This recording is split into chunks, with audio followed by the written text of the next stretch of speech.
what's up, gun nuts? It's Ferrari Steve with RealGunReviews.com, and this is video number 8 in our ongoing series showing an upgrade path for the West German P226 to as close as we can get to a P226 Legion.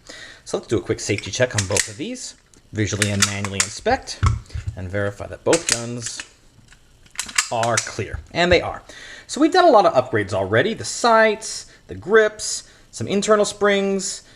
We've done the Gray Guns trigger on both. We put an SRT kit inside. But so far, we haven't really changed the action per se. I mean, the SRT kit changes the action a bit, but it only affects the reset. Our trigger pull is still the same. It's still too heavy to measure. It's over 12 pounds in the double action, and the single action is still about 4 pounds, 6 ounces. And so it's still not perfect, and we're getting closer as we upgrade. We still got some more videos to go, but anyway, that's where we're at. Now, the main part of what affects the double action is the mainspring. So let's flip these over, and we'll reveal that I've already removed the right grips off both of these. And let's look at the mainspring, and this is the mainspring in an original P226 West German. And the mainspring assembly is made up of 3 parts. You've got a mainspring strut. That's a piece of metal that goes the whole length here and sits up underneath the hammer and pushes down on the mainspring. You've got a mainspring seat, which holds the bottom of the spring into the frame on these little struts here, I guess. These aren't really struts. It's kind of just a little shelf. This is the strut. And when you compress the spring, right? I mean, that's actually what a double action shot is. When you pull the double action, you're compressing the mainspring. Right? When you do a single action shot, the reason it's less pressure is the mainspring is already compressed. You're not compressing the mainspring at all when you pull back on the single action shot. Look at that, mainspring is not compressing, right? When you pull back, look, it compresses, it reaches to where the sear slips and the hammer falls forward, and the mainspring releases, driving the hammer forward. But on a single action shot, you're just releasing the mainspring. So the tension of the mainspring directly informs how much pressure it takes to pull that double action shot. Shouldn't inform the pull pressure of the single action shot, but it will inform how much pressure the hammer has coming down. The stock factory mainspring, at least on the current P226, I'm not sure if they changed it on the original one or not, is 24 pounds, meaning there's 24 pounds of spring tension. That's how that spring is rated. Now, if you want to reduce the trigger pull, you can put a lighter spring. The pros and cons, however, right? Your pro is you get less poundage required to pull that double action shot, which is a good thing, but you get less spring tension in return to drive that hammer down, and you could end up with light strikes. So Gray Guns makes a 17-pound spring and a 19-pound spring, but as far as I know, there's the stock 24-pound spring in the Legion, so I'm not going to mess with these now. I might later in a different video series and do some comparisons. But if you do decide to go with a lighter spring than the stock 24, be very, very careful and make sure you do plenty of testing before you bet your life on your gun. Because putting a lighter spring, you do get a lighter pull, but you also get a lighter push. And by push, I mean the hammer pushing really fast, striking the surface of your round and the primer, and you may not get ignition, and that's no bueno. All right, so I was expecting when I did this upgrade video to go ahead and take out the old style mainspring assembly, which is this metal shoe and this long style spring and this long style strut that interfaces with this metal shoe, with the standard modern P226 mainspring assembly, which looks like this. It's got a long plastic shoe and a short metal trigger bar spring, and then because the geometry is different, you need a shorter style mainspring, and that's just mainspring 1 is the part number for this shorter 24-pound mainspring, and it sits in that long shoe like that, and it lines up like this, and sits in your gun like that. There you go. That's what the standard P226 mainspring assembly looks like. And this is what I assumed was in the Legion until I took the cover off, the grips off, and discovered, look inside there. That's not a short shoe. I'm sorry, that's not a long shoe. This is a short shoe. And if you're using the short shoe, that can only mean one thing. You must be using the long mainspring strut which is what comes in the E2 kit. So when you get an E2 grip kit, you get this short mainspring shoe, and you get this long style kinked mainspring strut, as opposed to the standard 226 one, which is like this and this. And when you add them together, they make the same overall length, and they both will run this new style mainspring. But I'm really interested to find out why the Legion uses the E2 style long strut short shoe instead of the short strut long shoe that nearly every other P226 out there currently runs.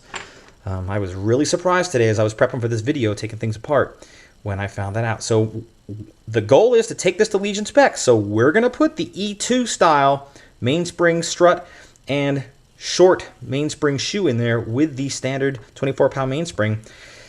As for why it's like that, I don't know, but and it's Sunday, so I can't call SIG, but I will find out, and I might write an article about it. Anyway, let's take the other grip off. And I've been measuring along the way our trigger pulls, and we're not getting any difference in the trigger pulls with the changes we've made so far, right? The Gray Guns trigger doesn't affect the trigger pull. The SRT kit doesn't affect the trigger pull, and I proved that in a couple other videos I've done already. But take my word for it, that doesn't affect it. I'm wondering if today we might affect the trigger pull, though, with the new mainspring. That's really a lot of the trigger pull is represented here, so wouldn't surprise me if we see something different. All right, let's remove the old one. So take a screwdriver and make sure this is decocked. In fact, let's pull the slide off. We don't necessarily need the slide off, but I like to have the slide off. And anytime we're dealing with action, decock it. Especially here, you don't want to have a compressed mainspring and then press against it to get this off. So make sure it's decocked. Now, this could get a little noisy, and you want to... Normally, I try to press it up against my belly, but I don't want to put my belly in the shot. So get somewhere secure. And this isn't going to go flying sprong anywhere because it's being held in a little bit up there. You're going to want to take a screwdriver and press up in this notch here. Push the shoe up and out of these little notches here to release it. So push against it until it gets all the way up. Nope, almost. This is the most pressure you pretty much have to exert on a 226, is removing that. Okay, so that's out. I'm glad that's over. I've made my mat all wampus. All right, this is the old, yep, like that, no, like this, like that, there we go. That's the old assembly. I'm OCD, so that mat, I gotta look at my monitor here and make sure we're back. There we go. All right, so this is the old style, and we're not going to use it again. The new style looks a lot like it, right? We'll put it all together. And there we go. So you'll see it covers the same length, that's the same overall length, but a much shorter and less tightly coiled spring. I'm really curious to see if we're going to get any trigger pull difference. Grease it up. Anytime you're doing anything in the action, you're going to want to put grease on it.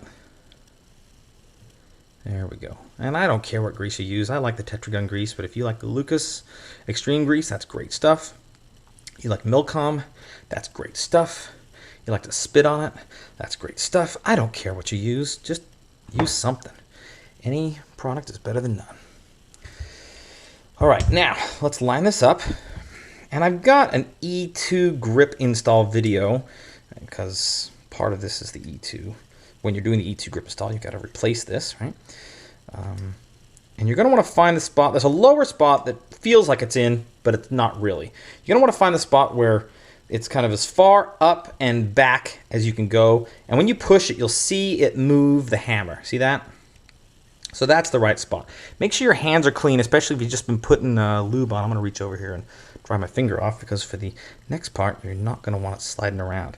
Slide that spring on, and now you don't want to keep this down. You don't want it flying anywhere. But if you just push up and push down on this so it doesn't, fold and go flying.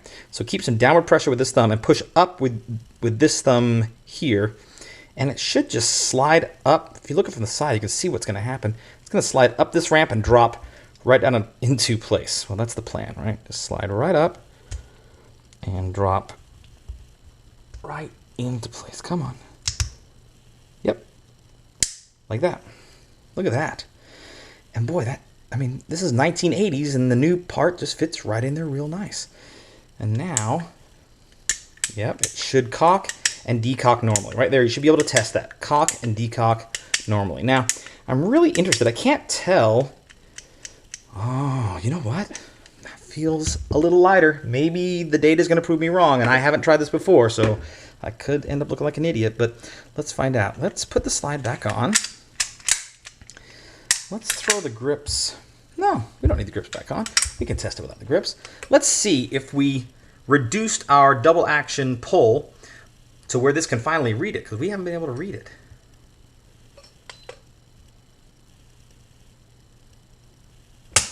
Nope, still says over. Let's try it one more time. It felt lighter to me. 11.2. Let's try that again. 11.12. Look at that, guys. We've taken about a pound off just by replacing that mainspring. 11.25. And I would imagine if I put that 19-pound or that 17-pound mainspring on there, I'd get even more. But this is a battle trigger, and this is a battle pistol, and so I'm not going to get too tricky. This is a defensive gun. And so I guess we can go ahead and put our grips back on because everything went smoothly with that mainspring. But again, I found it really interesting that the Legion uses the E2 Ergo style mainspring assembly, even though it's not using grips that require it. And I don't know why. I mean, maybe it was just a case of that's what they had lying around the parts bin today, but I find that hard to believe. With something as engineered and touted as the Legion, I would imagine there must be a good reason, and I wish I knew the reason, and were this a weekday today, I would call and find out for you, but I don't know. It's a weekend, and I'll have to tell you later. But there we go. We have reduced the mainspring. I mean, I wasn't expecting the single action shot to be any different, but I know we took at least a pound off, and can I feel it?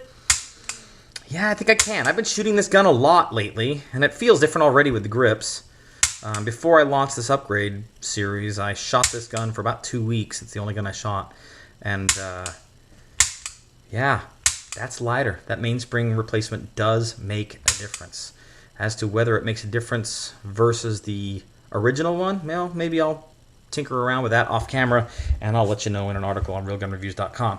This is Ferrari Steve. Thanks for watching. I've been enjoying doing this upgrade series. Please subscribe if you're not already subscribed, and follow along with this upgrade series. And as we launch more videos, you'll be able to follow along as we try to get this West German 226 closer to a 226 Legion. You know, we'll never be able to replicate it, but I think we're getting closer, and we're sure improving the function of this wonderful classic warhorse. Get out there, practice, use your guns, stay safe, have fun, and we'll see you next time.